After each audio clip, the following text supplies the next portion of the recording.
بفرمان من رابطة الأندية يوم 13/7 الأهلي هيواجه الزمالك في بطولة الدوري. إن شاء الله الأهلي هيدي للزمالك درس وهيلقنه درس مش هينساه طول تاريخه زي الستة والخمسة. إن شاء الله كولر احنا واثقين فيه ومعاه لعيبة جامدة جدا، والزمالك كده كده واقع فنيا وبدنيا ومعنويا نفسيا كل حاجة تمام.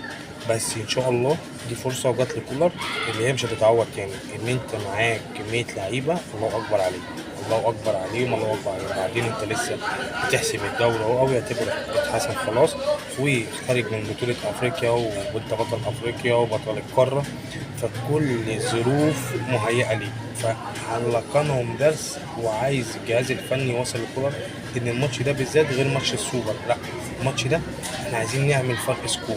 الزمالك واقع كده كده وانت خارج من حاجات كتير قوي وبطولات كتير ونفسيتك في السما فوق، فلازم نكسب وان شاء الله هنكسب، ان شاء الله هنكسب.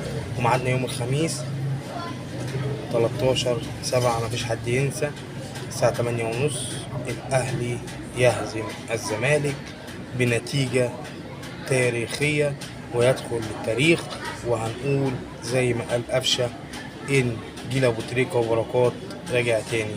إن شاء الله إن شاء الله، وبالتوفيق للنادي الأهلي. كل سنة وأنتم طيبين، سلام.